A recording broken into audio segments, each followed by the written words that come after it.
isaan walaa baasanii taniin siinjuu dhagaye. Akka manarraa gadi hin baane obboleessa kiyyaa daraasitti haa ta'u Yuusuf amaanaa rabbii siddaame akka manarraa gadi hin baane.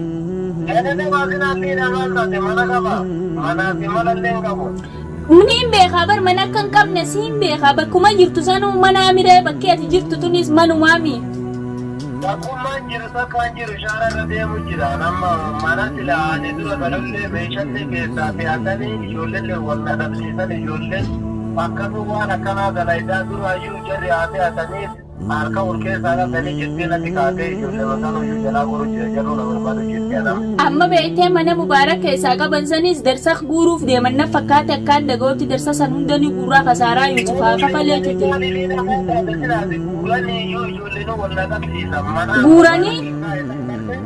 Guuranii darsa namaatis. Sanillee fe'atanii ijoolleen akkana narra daawwattee bilbila taraa meeqarratti waan jedhuun dhabee jechuudha. Dhimmootiyyaas qabanii hayyaa adaraa kashaaruma kanarra deemii jiraadhu ofirraa eegaatuma malee hanga rabbi bakka nu godhu akka mana akka isaan sin qabne ofirraa eegi isaan. Ani isaan shaara irratti yoo nasiiba natti dhufanii na qaban wayi mana qabaadhee jalaa ulaatti cufatamu shaara marra deemu jira. Yaa Yusuf keenya yee rabbumaa carraa keenya kana akkana biyyeen laaqee carruma kiyyaa fi kee kana rabbumaa tokkana godhe homaa rakkoon qabu inshaallah gaafata akkanuma baana keessaa. Wallah inshaallah du'aa ma godhi maati adillee ofeegi ati akka ta'e ani ilma dhiiratti waan ta'u ati ofeegi keessattuu amma achitti xiyyeeffachuu jira ammallee uummanni meeshaa ammaas. Anniin deema amma bar mana kanarraa hanguma haajaan naadhumattuu neegu jira malee mana kanarraa hin deema ilmootiyyaas mubaarakiis baafadheeti ati ammoo akka balbala isaan jiran hin baane karaa isaan jiran kan akkan dhufne. Assalaamu alaikum warahmatullaahi wabarakaatuh jirtu isiniin jechaa kabajamtoota daawwattoota keenya salaamtaan sheetanoonni irraa kaate bakka jirtan maratti isin haada qabduun isiniin jaa egaa akkuma beekamu kaleessa mubaarak qabanii turanii jaanii kalee mubaarak qabanii jaanii wanni mubaarak qabaniif harka wal keessa kaayyatanii garuu ni miidhanis jeetis numaa yaada garaa waan taa'utti hin jiru isaan akka Yuusuf manarraa bahee Yuusuf qabamuu fi kana yaadu jiranii karaa karaadhaan nu taatee jechuudha wanni isaan godhu jiran ture bakka lama nu taatee jechuudha bakki lameen karaa naanis Asiyaa fi Feesalilleen isaanitti garagalee kaduraan nagayaan gammachuudhaan nu wajjin deebi'ee waadaa walii seenne deemee Feesalilleen karaa isaanii tahee harka isaanii kannatee maallaqaa jecha bitame isaan jala jiraa jechuudha amma immoo Asiyaa fi Feesalii fi Khiyyaa kan kana maqaan isaan beeku anis amma duraan jala ture jechuudha duraannaaf dalaguu ture inni dalaydutiyya ture jechuudha duraan gaafaan Yuusuf akkasitti qixaaxu san na jala dalaguu ture Yuusuf na wajji qixaaxu ture har'ammoo deebi'ee anumaa fi Yuusuf illee qixaaxu jira jechuudha saniifuu gaasara maali jaan leenci abbuma guddisee nyaatee jaan waraabesse jaan hin beeku akka makmaaksaa san hin beeku waan jaanii saniifuu namni keenya si wajji nyaachaatuma si nyaataa yaada joon qaba sababbiin isaan itti mubaarak qabaniif faayoonis kophaa mubaarak barbaaddii Asiyaan wanni qabdeef gaa Abdallaa jaalatti sababa kanaan Abdallaallee nicha keessaanaaf bahaa yaada joorra qabdee isaan immoo irra guddaa faayoonis yoo mubaarak na harka seene liinaan qaalii kiyya gootee na jala deemtii jetteeti isa barbaaddii jechuudha. Asiyaa fi Feesalfaan immoo wanni mubaarak qabaniif waan biraatii miti sababbiin isaan qabaniif Yuusuf akka manarraa bahuu fi isa qaban jechuudha. Akka manarraa bahee karaa isaanii deemuuf isa qaban yoo Yuusuf manarraa bahee hiqabamaa mire saniif dhimma saniif jecha Yuusuf manarraa baasuuf qabanii mubaarak garuu alhamdulillaahi rabbil aalamiin rakkoon jabduun ilmaan kiyya garuu an walqixatti ija takkaan ilaalaa jechuu ija bitaa ija mirgaati isaan na biratti ilmaan kiyya jechuun anaaf takkittiidha isaan lachuutu ana akkuma nama tokkoottiin isaan laala hedduun isaan jaaladha wanni isiin ilmaan kiyya na jala reebdee ilmaan kiyya na jalatti cinqituufis hin jirtu jireenya kiyya wanni cinqituufis hin jirtu an Abdallaa sin barbaadu dhimma Abdallaatis hin qabu dhimma Abdallaa irraa yoo qabaatte atiis haasifuu dhufaayo Asiyaallee akkasumatti ilmooti garuu viidiyoo tana agarte jeetiin yaada kabajaa fi nagayaan osoo jaalaltii jirtu kabajaan nu jidduu hin jirtu atis haadha siirii jechuu haadha siiriidha siiruma teessan oofadhu malee ilmooti ya ammoo gaafa qeensi irraa cabe itti gaafatamta. Ammoo atilleen faayo atis akkasuma haadha siirii teetii wajjin nagayaan jiraadhu bultii xiyya keessaayis bahi jireenya kiyya keessaayis bahi mataan an oowwisni an obbolummaa ta'e hin barbaadu si wajji jiraachuu hin barbaadu narraa dhaabbadhu obbali. Akka nama tokkotti si haraddee sodaatseetis hin qabu sillee hin sodaadhu sillee hin kabaju sillee hin jaaladhu sillee hin beeku jechuu. Ati anaaf obboleettii miti ati anaaf diina. Anaafi ati jechuun diina waliiti malee obboleeyyanii miti saniifuu narraa dhaabbadhu an ilmaan kiyya nagayaan hin guddifadha. Na wajjin jiraachaa saayibtittii teefiddii as keessa saayibtittiin teetilleen sumeyyaalleen jechuun akkaan dhagayutti isiilleen karaa lafa jalaatiin numiidhu jirti jechuu sumeyyaan an garuu waan kana irratti hin garreeta sumeyyaallee angaan ijatiyyaan argutti hin amanu nama lubbuuti yana baasee asitti jechuu faayoon irraa dhoorku jiru isin harka wal keessaa qabaatanillee hin beeku garuu akka jaanitti harka wal keessaa qabanii jaanii faayoo fi isin jechuu harka wal keessaa qabanii harka lafa jalaatiin simiidhu jiranii jaanii an garuu sumeeyyaa waan kanaas irratti hin garree irratti illee dhageenye hangaan ijatiyyaan agaruutti hin amanu akkasi jechuudha. Isaan lachuutu jechuudha bineensota jechuu isaan lachuutu ififis waliin fadanii namallee karaadhaa miidhuu fadan garuu an Yusuf nama na cinaa dhaabbate rakkooti na gargaaru jiru rakkataan an rakkattuudha na cinaa dhaabbatee na gargaaru jiru akka dhimma kana isiin baasneef rakkoota na isiin gargaarreef isaan ammallee deebi'anii Yusuf qabuu barbaadan. Yusuf illee inshaallah yoo rabbi jehiin dawwalaa fi akka mana mubaarak kiyyaan baasaa jee gadi hin baane hatta yoo na qabanillee an akkaan fadhatti na harkaa baha akka Yusuf mana gadi hin baane hadaraan sinjaa yaabbalessa kiyya uummanni maraatanii jiranii Yusuf qabnaa Yusufii fi liinaan yoo liinaa qabnes Yusuf hin hafuu gabbahaa gizee inni manarraa gabbehe hin qabaa jaan. Ammoo ani yoon qabamellee akka mana sanitti mana bakka jirturraa bakka dhokottee jirturraa gadi hin baane hin dawwalaaf jechuudha. Kabajamtoota daawwattoota kiyya Yusufii fi dhaabbadhume akkasi jechuudha. Isaan jechuu ammallee deebi'anii Yusufuma miidhuu barbaadanii Yusuf illee akka miidhamu akka inni miidhamuun barbaadu jechuudha. Yusuf illee akkasi kabajamtoota daawwattoota keenya Yusufii fi liinaan wanni barbaadamaniif waan biraatii miti. Yusuf ittiin bilbilee akka manarraa hin baane mubaarakiin barbaade jettee manarraa hin baane jaani akka inni manarraa gadi hin baane saniifu isaan jechuudha.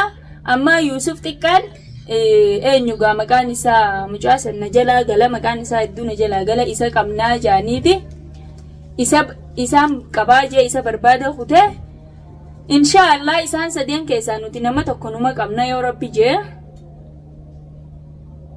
inshaallah rabbume.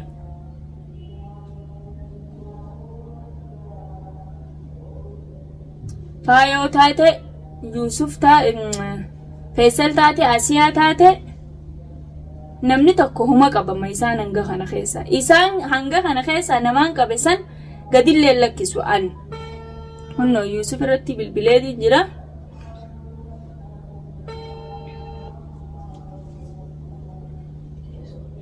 Yusuf dhokotee jira jechuudha. Dhokotee Mubaarak nama bira kaayee bakka biraa deeme. Aloo Yusuf salaam alaikum. Waalaikum salaam. Akkami nagaya na beeytee bara na liinaadha ni beeyta. Eessa jirtaati bakka jirtu sanii sosoon bakka kanaan jiraas jetteellee natti isin himin ni beeyta. Ni beeka Mubaarak illee fuudhanii argitee. Eessa nu maarkeetiin si bilbilee Mubaarak anaatu nama itti godhee baasaa dhimmi isaan Mubaarak qabaniifis hin jiru akkuma ati gabbaatee isaan si qabuu barbaadanii ni beeyta saniifuu gadi hin beeyin manarra. Maa Mubaarak yoo itti godhanii jiru kana ni beeka Abdallaan achuma jira. Waan asii aadaa mita qabde. Asii aadaa qabee jechuun dhagee beeytee Mubaarak.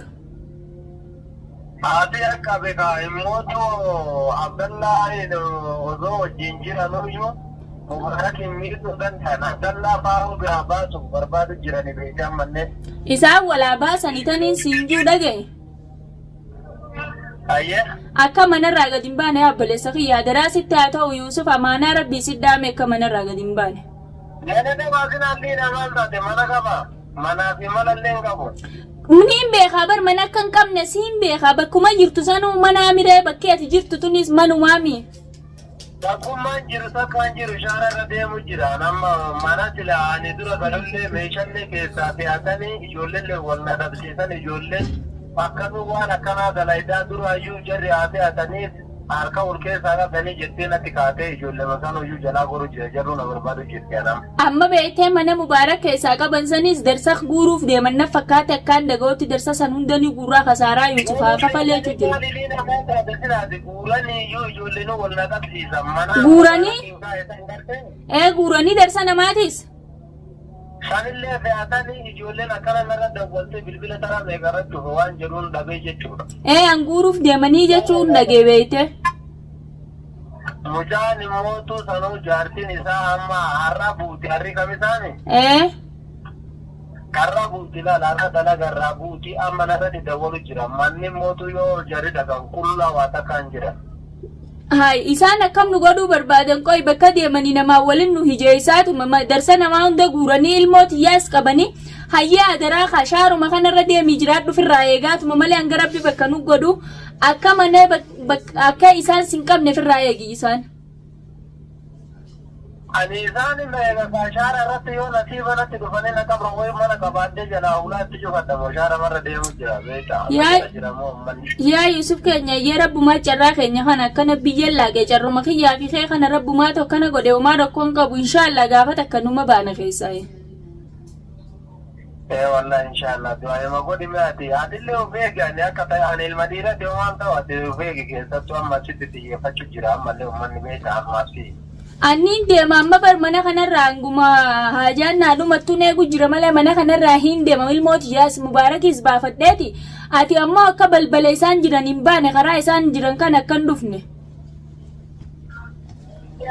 Yaa abbo wallahi waan immaaluu na dhibiyaanan baate shaara na deemu jira beekaa amma namni biraallee sababa sanii na sodaate. Gisee bakka ati dhayite waa balleessaa deeman namni ol si naquu hin jiru beektaa biyya tana keessa namni rakkoo teenya amma maali jecha namni intalti gaafa mustashfaa dhalu na hojii dhayite san na didde dhufanii siirii na godhanii anis akka isin taatan na godhan jetteeti kamana isii na bulchuu didde ni beektaa. An amma irratti mucaa tokko ijoollee makeenya nama irratti dawwalee jennaafi mana keenyallee meeshaa keessaa guursisuuf deemtaa jedhanii ofirra naari'anii beekte. Rakkoon qabu inshaallah rakkoon qabu dhiisi. An amma shaara marra deemu jira gara kee kanallee yoo as dhufe uummanni si jala jira. Hin dhufin karaa kiyya namarsanii jiran anuu lubbuuti yoo sodaadde hanga ilmoo waliin naa dhuftuun eeggachuu jira gisee isaan bakka naa walitti deebi'an ilmaan. Ani siin deemaati akkasii jajjabaaddu ayyee gaame. Yalla ayyee of eegnee anu sii dawwala. Ayyee antiyya nagee teetan abbaddu yoo si qaban namnummaan wanta kana anillee lubbuuti na baasu hin jiru beektee si qabnaan anis qabame beeke. Yalla ayyee du'aa ima godhu nyaati du'aa ima godhu yaaba. Ayyee nageetti ayyee. Yalla ayyee. Ayyee.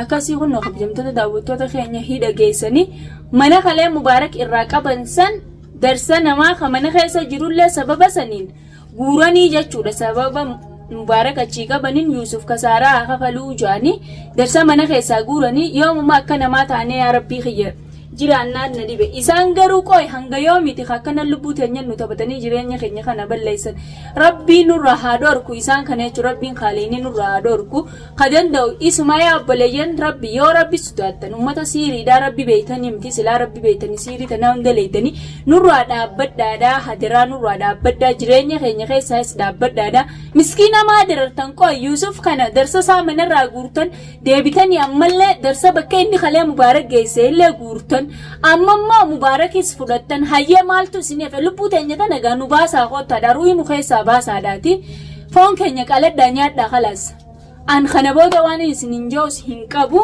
nageetti.